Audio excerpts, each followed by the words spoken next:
창세기 5장에는 아담의 계보가 나옵니다. 그 계보는 장자의 계보인지 믿음의 계보인지 알고 싶습니다.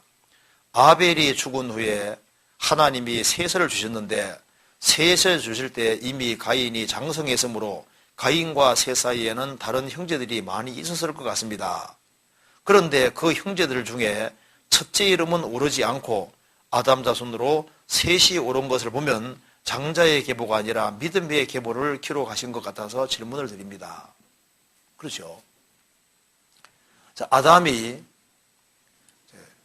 지음받은 순간부터 자식을 낳을 수 있는 사람입니다. 그리고 하나님께서 아담에게 자식을 낳으라고 하는 명령은 범죄하기 전에 주어졌습니다.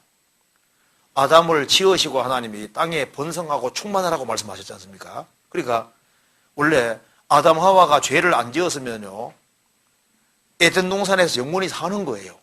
그렇잖아요. 그런데 이제 아담 하와는 지음받은 순간부터 자식을 낳을 수 있는 사람인데 아담 하와가 130세에 셋을 낳았다고 되어 있잖아요. 그러면 가인과 아벨을 낳고 130년 동안에 총 3사람만 낳았겠느냐? 아닙니다. 왜냐하면 성경에 말씀하기를 가인이 하나님의 심판받고 쫓겨나서 그 여자하고 결혼하잖아요. 그게 아담 하와가 낳은 딸이거든요. 그러니까 아담 하와가 자녀들을 많이 낳은 것이 맞는데 창세기 4장에는 대표로 2명이 등장하고 있는 것이고, 그리고 자녀들을 많이 낳았는데 왜 특별히 셋을 언급하고 있냐 하면은 믿음의 계보이기 때문에 그런 것이 맞습니다. 그래서 창세기 3장은 장자의 계보라기보다는 믿음의 계보인 것이 확실해요. 그래서 왜 이걸 창세기 5장에 계보를 굳이 기록하냐 하면은 이게 메시아 계보이기 때문에 기록하고 있는 겁니다. 그리스도에 대한 계보인 거예요. 그래서 창세기 5장에 보면은 5장 표 봅시다. 이름마다 뜻이 들어있는데요. 이름마다 뜻이 들어있는데 창세기 5장 1절에 아담 자손의 계보가 이러하니라. 아담 뜻이 뭔지 아시죠? 아담은 사람이란 뜻입니다. 그 다음에 4절에 아담이 셋을 낳은 후, 그 셋은 원래 정해지다, 지정되어지다 그런 뜻입니다. 이제 영어로 말하면 be appointed인데요. 이제 지정되어지다, 정해지다, 지정되어지다, 결정되어지다 뭐 이제 그런 뜻으로 이렇게 보통 쓰이고 있습니다. 원래 원어 뜻이 그렇습니다. 그 다음에 이제 9절에 에노스가 나오는데 에노스는 죽을 수밖에 없는, 연약한 죽을 수밖에 없는 그런 뜻입니다.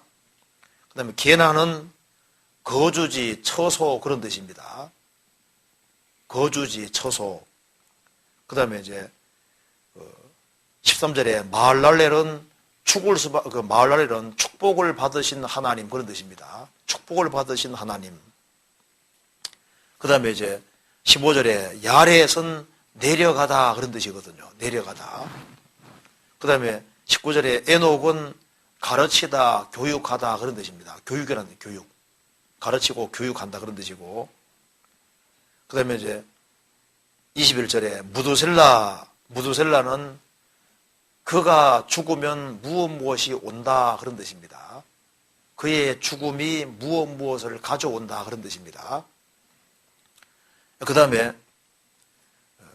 26절에 라멕은 포로, 노예, 강한 자에게 결박당하는 포로, 노예 그런 뜻입니다. 그 다음에 29절에 노아는 밑에 나온 대로 안위, 위로 그런 뜻입니다. 구원, 안위, 위로 그런 뜻이니까 이것을 이제 문장으로 써보면은 신비한 문장이 나오게 되는데, 사람은 에노스, 죽을 수밖에 없는 계난, 운명, 거주지, 처소, 죽을 수밖에 없는 운명으로 운명 지워졌다. 그런 상태로 놓여지게 되었다. 그러나 마할랄렐, 축복을 받으신 하나님이 야렛, 내려가실 것이다. 내려가셔서 에녹 가르치고 교육할 것이다. 뭘 가르치고 교육하느냐? 무드셀라, 그의 죽음이 무엇을 가져온다는 것을 가르치고 교육할 것이다. 뭘 가르치고 교육하느냐 하면은 남획, 포로, 노예, 강한 자에게 포로가 되어 있고 노예가 되어 있는 사람들에게 노아, 위로와 안위와 구원을 가져다 준다는 것을 가르치고 교육할 것이다. 이렇게 문장이 나오거든요. 그러니까 이제 이 이름 자체가 신앙적인 이름이고 그리스도와 관계되는 이름이 확실하잖아요. 그렇죠? 그러니까 이제 전능하신 하나님께서 이게 이름 속에도 이름을 지을 때도 그게 특별하게 이렇게 섭리를 해놓은 것이 맞을 거다 그 말입니다. 그래서 제가 이제 이걸 보면서 이제 또 생각을 한 것이요.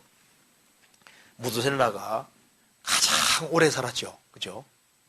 무려 969년가 살았으니까 다른 사람보다 몇십 년 더 길게 살았어요. 그렇죠?